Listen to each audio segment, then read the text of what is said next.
বন্ধুরা, প্রতিজ্ঞা সিরিয়ালের আজকের রিভিউ। ছুটি সকালে উঠে স্নান সেরে সূর্য দেবতাকে প্রণাম করে বাড়ির সমস্ত কাজকর্ম করে বাড়িটাকে একদম চা ঝকঝকে করে তুলেছে। এদিকে অভির মা শতরূপা নিচে এসে দেখে বাড়িটা পুরো পরিষ্কার চকচক করছে। বলছে কে করলো? শিখা। শিখা তো উপরে রয়েছে। ছুটি এদিকে বাগানে গেছে, বলছে বাগানটা পরিষ্কার করে আসি, ততক্ষণে বাড়ির সবাই উঠে যাবে। এরকম টাইমে তো আমার আশ্রয় বাড়িতে সবাই উঠে নিজের নিজের কাজ করত। অভির মা বাগানে গিয়ে দেখে ছুটি বাগান পরিষ্কার করছে আর কতগুলো আম পেয়েছে।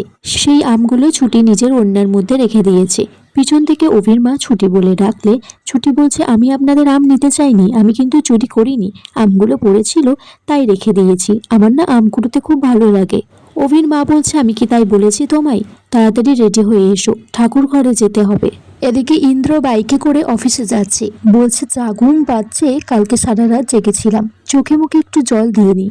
তখনই রোমা কাঞ্জিলালের গাড়ি ড্রাইভার এসে ইন্দ্রর বাইকে ধাক্কা দেয়। ড্রাইভার ঠিক গাড়ি থেকে নেমে ইন্দ্রর কাছে এসেছে, বলছে যে আপনি কি করলেন এটা? ইন্দ্র তখন লোকটিকে জড়িয়ে ধরে বলছে, জানি দাদা আপনি গাড়ি চালাতে পারেন না, যান যান ভালো করে প্র্যাকটিস করুন, গাড়ি চালানো শিখে যাবেন। রোমা কাঞ্জিলাল তারপর বলে, এই সমস্ত ননসেন্সদেরকে দেখলে আমার গায়ে অ্যালার্জি হয়ে যায়। এদিকে ছুটি বাড়িতে রাধা মাধবের পুজো উপলক্ষে খুব সুন্দর করে ঠাকুর ঘরটা সাজিয়েছে। অভির মা সেখানে এসে ছুটিকে বলছে, তুমি আবার স্নান করলে ঠান্ডা লেগে যাবে তো। ছুটি বলছে, না না, আশ্রয় বাড়িতে ওই কুয়োর জলে স্নান করতাম, আমার ঠান্ডা লাগবে না, ও বেশ আছে। অভির মা তখন মনে মনে ভাবছে, মেয়েটা অনেক সংসারী আছে, আচার বিচারগুলো তো করছে, আর যে পড়ি সেই রকম কি করেছে পাল্টে গেল, একবার ঠাকুর ঘরে পর্যন্ত এলো না। অভির মা তারপর ছুটির জন্য একটা নোয়া নিয়ে এসেছে, বলছে এটা মনে করো না কোনো উপহার, এটা ঠাকুরের আশীর্বাদ। অভি যখন তোমায় বিয়ে করেছে, 7 জন্মের দায়িত্ব অভির তোমার, আর তোমার 7 জন্মের দায়িত্ব নেবে অভি।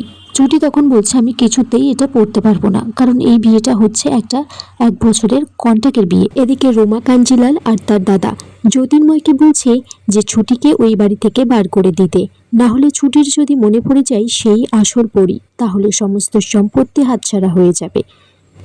অভির মা এদিকে ছুটিকে রান্নাঘরে নিয়ে গেছে, অভির মা চা করছে আর ছুটিকে বলছে, তোমার কি খিদে পেয়েছে? তারপর ছুটিকে একটা বিস্কিট খেতে দেয়, কিন্তু ছুটি বলে এটা অনেক দামি বিস্কিট।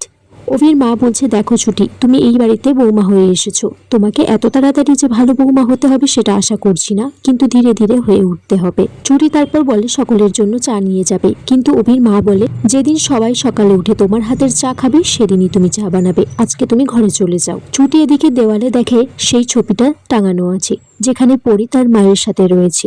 ছুটির সেই ছবিটা দেখে অভির মা ছুটির কাছে জানতে চাইছে, তুমি কি এদেরকে চেনো? তখন ছুটি বলছে, আমি তো ছোটবেলা থেকেই অনাথ, মায়ের স্নেহ কোনোদিনই পাইনি,